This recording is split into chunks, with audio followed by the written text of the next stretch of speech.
welcome back to my channel.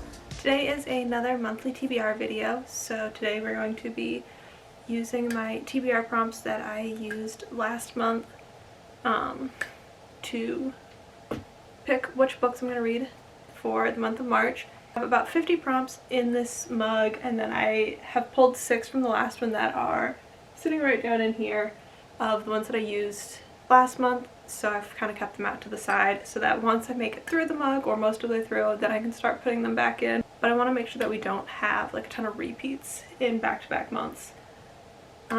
If you guys have not seen these videos, they were just some of my favorite types of TBR videos. I've done some other types of them in the past, but I like the freedom that the TBR prompts give me rather than just having it be a completely random number. With this, I get a little bit more of a say in what I read. Last month I picked 6 books, and I feel like it was a good number of books. I read 3 of the 6 plus one that I'm still working on that wasn't on that video, but I knew I was going to read anyway. There are 3 of them that I put back on the cart. And they're not because I didn't necessarily want to read them, I just kind of ran out of time in February. Today is, I think, the 24th, so there's still a tiny bit of time left, but I'm still in the middle of 2 books, so I know I'm not going to get through with those ones, so I decided to just put them back on here. And a couple of them were some of my romance books that I mentioned last month. This bottom section is all my romance books, so some of them are ones that I read and some of them are ones that I haven't read. But I had, I think, 3 of the 6 books were romance books, and I knew I wasn't going to read all of them. So it was kind of nice to have the option of like, these are the ones to gravitate towards, but I did end up having to put 2 of them back onto the cart. But first I wanted to mention some books that I really hope to get to this month that I could end up having be on my selection. So One Dark Window was one that I didn't make it to last month. I would still really love to get to this one before, like, I just feel like it's such a winter read that I want to get to it before long. I just wasn't in a huge fantasy mood last month.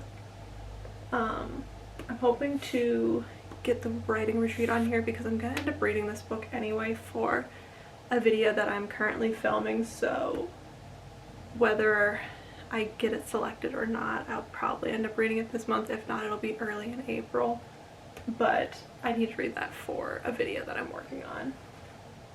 I would love to get a couple of like mysteries on here. I feel like March is a big like fantasy mystery month usually for me. Kind of once we get into spring, it's like that in between of it's not warm enough to want like fun summery rom-coms, but it's not like we're past February. So I would love to get to a couple of these. I just recently bought Beartown, and I think that would be another good one to read before it gets too warm out.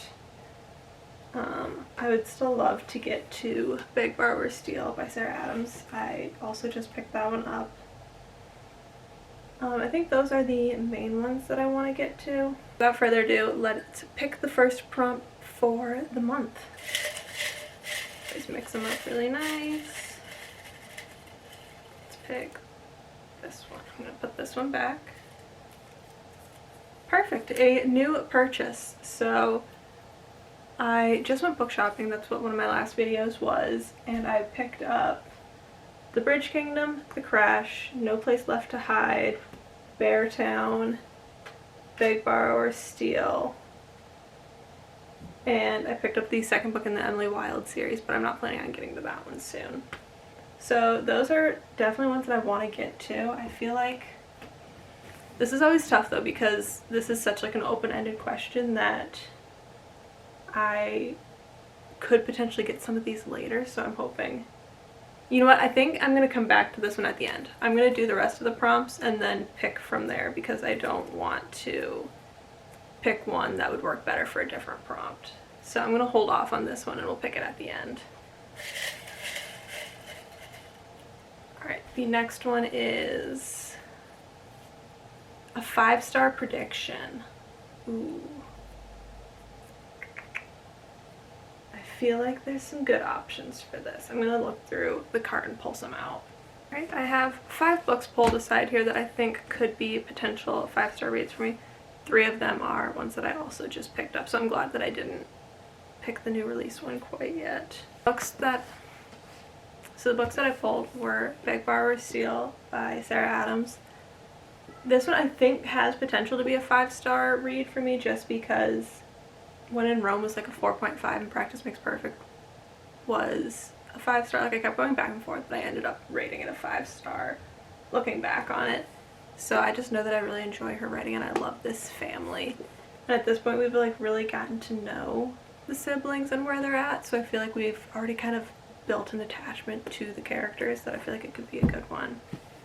Similar reasoning, The Crash by Frida McFadden. I have read a number of her books and have really enjoyed them, so I could see myself rating this highly. However, the premise of this one, I don't know, I don't know if I'm feeling 5 stars the more that I think about it.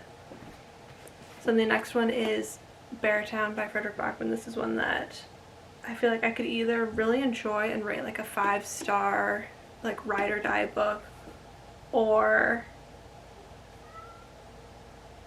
it may not be for me. Like, it's one way or the other with this one.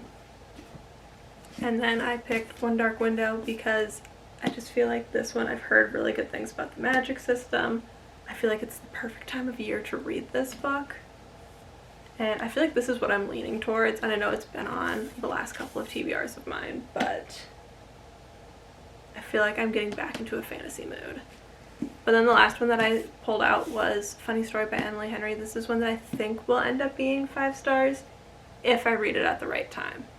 And I don't think right now is the right time, but I keep it at the top of my TBR, partially because it's a hardcover, but partially because Emily Henry's books, I feel like when you're in the right mindset and the right mood for her books, they are the best books. So I feel like this will be a 5-star when I read it.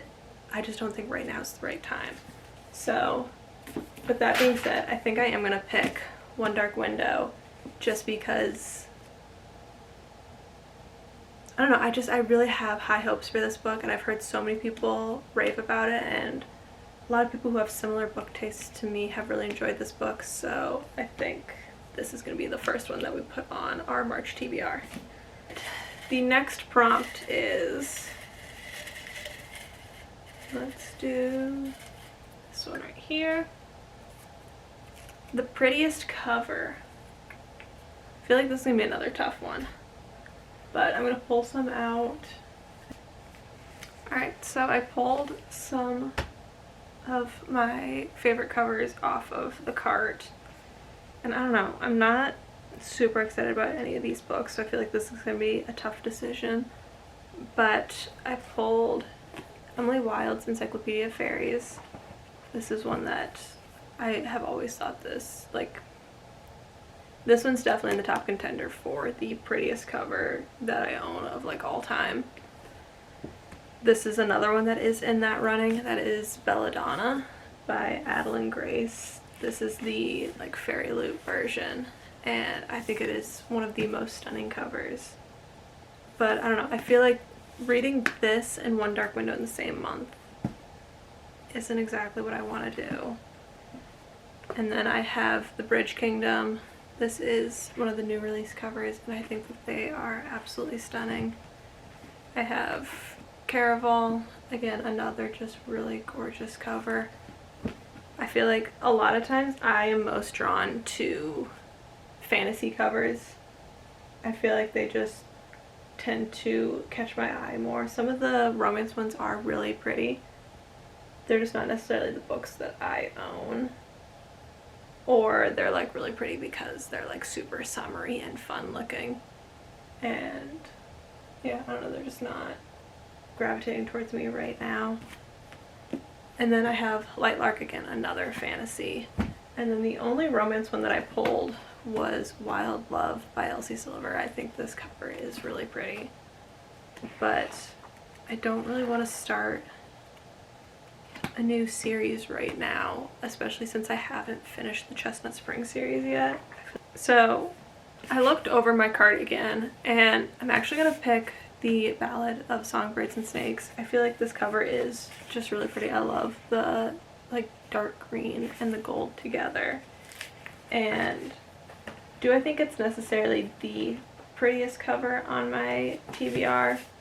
No, but this is a book that I would really like to get to, so I think it's a little bit cheating because it's not the prettiest, but it is still a very pretty cover. So I'm going to go ahead and pick this one just because the other ones aren't necessarily what I want to read right now. So I'm going to go ahead and pick this one for the prettiest cover. Alright, so the fourth prompt is going to be, has a screen adaptation. Oh, that's a bummer.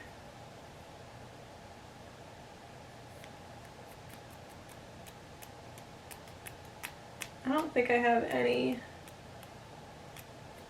besides The Ballad of Songbirds and Snakes. Oh, I think this one does. I'm pretty sure A Good Girl's Guide to Murder has a TV show now. So maybe I'll do this one. Let me just double check. So I'm pretty sure this is the only book on my shelf besides Ballad of Songbirds and Snakes that has a screen adaptation. So I'm gonna go with The Good Girl's Guide to Murder. And I've heard good things about the show. I feel like I've heard that they've kept it pretty like similar to the book. But I think this will be a good one for March. I feel like this will be a really good palette cleanser. So then we have 2 more prompts to pull.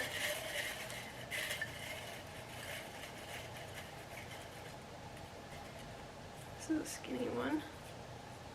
A sports romance. I feel like that might mean we have to pull the one that we were going to read last month and didn't. Because I think I only have 2 options. I think my only options are The Deal by Elle Kennedy and Powerless by Elsie Silver. So, because, yeah, Beartown's not a romance, but I know that has hockey involved. I don't think Wild Love is sports. Big Barbara Steele doesn't have sports in it.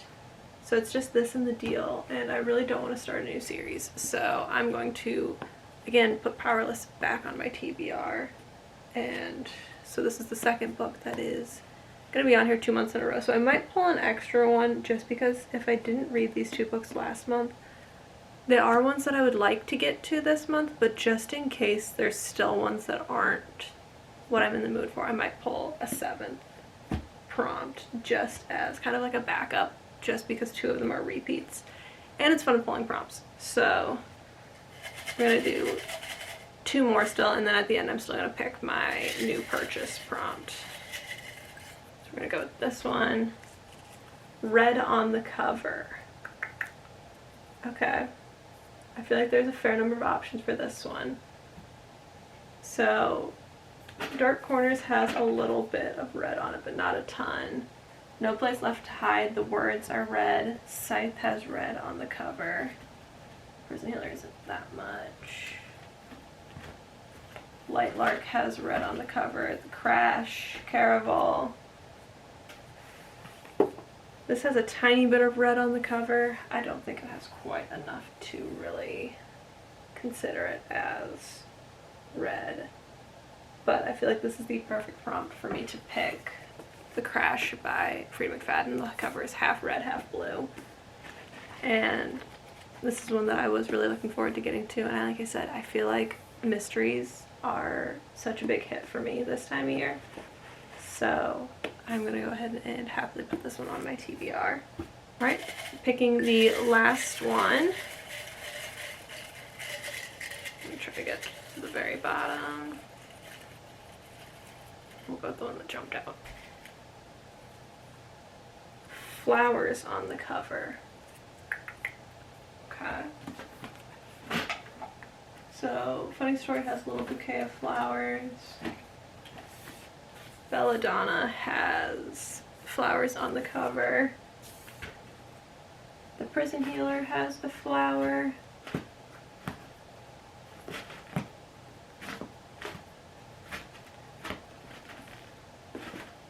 White Lark has a flower. Bridge Kingdom has flowers on the cover. Big Borrower Steel has flowers on the cover.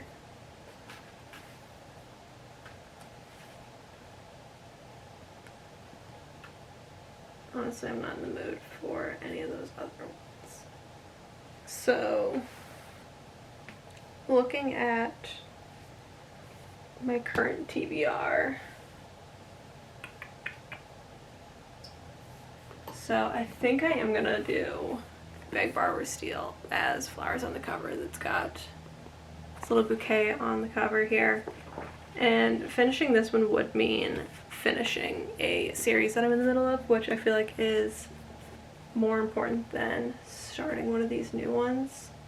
So yeah, I'm gonna go ahead and go with Big Borrower Steel by Sarah Adams.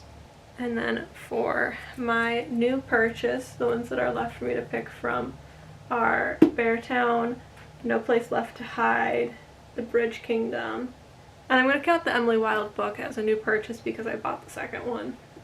But I do think I'm going to go with either Beartown or No Place Left to Hide. These are the 7 books on my March TBR. Probably the same as last month. I'll probably read about 3 or 4 of these books this month. And I'm going to go ahead and... No, I'm not going to keep it up there. I might read The Writing Retreat this month, but I think I'll probably save that one and have it maybe be one either at the very end of the month or have it on my April TBR. But yeah, these are the ones on here. I think the ones that I'm most likely, if I had to guess, most likely to read are going to be Beartown, Big Borrower Steel, The Crash, and I'm hoping to get to One Dark Window as well. So I have Beartown, a new purchase. Big Borrower Steel has flowers on the cover. The Crash has red on the cover. Powerless is a sports romance.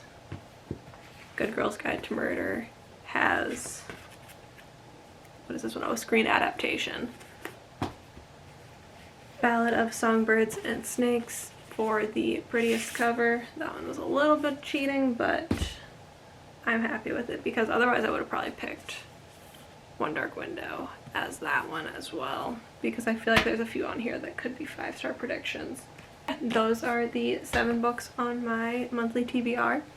I am really excited to get to them. If you've read any of these books, let me know your thoughts on them. I'd love to discuss books with you guys a little bit more in depth. And yeah, I really hope you guys enjoyed the video. I post these monthly TBRs every single month, usually like the last week, first week of the month. Just kind of depends on how my filming plays out. Other than that, I do post every single week. I'm not sure what I'm posting next week. I was going to do a Disney vlog because I just got back from Disney yesterday, but I ended up not filming like anything while I was down there. It was such a whirlwind, such a quick trip, and I was just really living in the moment. So I have like a couple tiny clips if you guys want me to do like I've seen some people do kind of like story time vlogs where I kind of tell you guys what I did and kind of mix in some of the clips that I took with it. I'll absolutely do that. I did a Run Disney 10K while I was down there, so if you guys want any information on that and how that kind of worked, I would be happy to make one about that. I think I will probably do one again in the future, but no, like I don't have any plans to do another race, but I would love to do one. So if you guys want to see any more content with that, let me know. But otherwise, if you guys enjoyed the video, please give it a thumbs up and subscribe to my channel. I just love talking about books and just, yeah, I love doing these little challenges. If you guys have any challenges you want to see, also let me know that in the comments below. And I will see you guys next time. Bye.